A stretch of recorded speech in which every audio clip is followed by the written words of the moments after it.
Last 2 ದಿನದಿಂದ Instagram ತುಂಬಾ ಮೊಟ್ಟೆ ತಿಂದ್ರೆ ಕ್ಯಾನ್ಸರ್ ಬರುತ್ತೆ ಅನ್ನೋ ವಿಡಿಯೋನ ನೋಡಿ ನಿಮಗೂ ಸಹ ಭಯ ಆಗ್ಬಿಟ್ಟಿರುತ್ತೆ. ಟ್ರಸ್ಟಿಫೈಡ್ ಅನ್ನೋ ಒಂದು ಪ್ರೈವೇಟ್ ಕಂಪನಿ ಎಗೋಸ್ ಅನ್ನೋ ಒಂದು ಮೊಟ್ಟೆ ಬ್ರ್ಯಾಂಡ್ ನ ಟೆಸ್ಟ್ ಮಾಡಿಸಿದಾಗ ಅದರಲ್ಲಿ ನೈಟ್ರೋಫ್ಯೂರಾನ್ ಅನ್ನೋ ಒಂದು ಬ್ಯಾನ್ ಸಬ್ಸ್ಟೆನ್ಸ್ ಸಿಗುತ್ತೆ.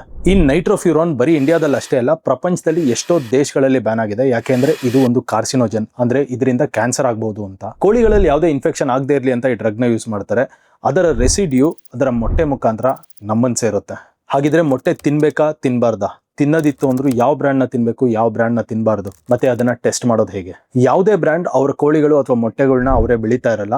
ಅವರೆಲ್ಲರೂ ಸಹ ಮಲ್ಟಿಪಲ್ ಬೇರೆ ವೆಂಡರ್ಸ್ ಇಂದ ತಗೋತಿರ್ತಾರೆ. ಸೊ ನೀವು ಟೆಸ್ಟ್ ಮಾಡಿಸಿದಾಗ್ಲೂ ಸಹ ಯಾವ ಬ್ಯಾಚ್ ಯಾವ ವೆಂಡರ್ ಇಂದ ಬಂದಿದೆ, ಯಾವ ಬ್ಯಾಚ್ ಅಲ್ಲಿ ಇಶ್ಯೂ ಇದೆ ಅಂತ ಗೊತ್ತಾಗೋದಿಲ್ಲ. ಇದನ್ನ ಲಾರ್ಜ್ ಸ್ಕೇಲ್ ಅಲ್ಲಿ ಎಲ್ಲೂ ತಪ್ಪಾಗದೇ ಇರಲಿ ಅಂತ ಟೆಸ್ಟ್ ಮಾಡಿಸೋದಕ್ಕೆ ಅಂತಾನೆ ನೀವು ಗವರ್ಮೆಂಟ್ ಗೆ ಟ್ಯಾಕ್ಸ್ ಕಟ್ಟೋದು. ಈ ಕೆಲಸನ FSSAI ಮಾಡಬೇಕು. ಎಲ್ಲಿವರೆಗೂ ಅವರು ರ್ಯಾಂಡಮ್ ಆಗಿ ಲಾರ್ಜ್ ಸ್ಕೇಲ್ ಅಲ್ಲಿ ಮಲ್ಟಿಪಲ್ ಪಾಯಿಂಟ್ಸ್ ಇಂದ ಅವರು ಟೆಸ್ಟ್ ಮಾಡಿಸಿ ಎಕ್ಸಾಕ್ಟ್ ಇಶ್ಯೂನ ಪಿನ್ ಪಾಯಿಂಟ್ ಮಾಡೋದಿಲ್ಲ, ಅಲ್ಲಿವರೆಗೂ ಸಹ ಈ ಸಮಸ್ಯೆ ಇದ್ದೇ ಇರುತ್ತೆ. ಇನ್ನು ಇದು ಬರೀ ಮೊಟ್ಟೆ ಅಥವಾ ಕೋಳಿಗೆ ಸೀಮಿತ ಅಲ್ಲ.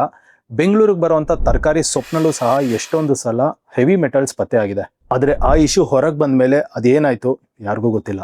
ರೆಸ್ಪಾನ್ಸಿಬಲ್ ಡಿಪಾರ್ಟ್ಮೆಂಟ್ ಈ ರೆಸ್ಪಾನ್ಸಿಬಿಲಿಟಿ ತಗೊಳ್ಳೋವರೆಗೂ ನಾವೆಲ್ಲರೂ ಹೀಗೆ ಗೆಸ್ಸಿಂಗ್ ಗೇಮ್ ಮಾಡ್ತಾ ಇರ್ಬೇಕಾಗತ್ತೆ.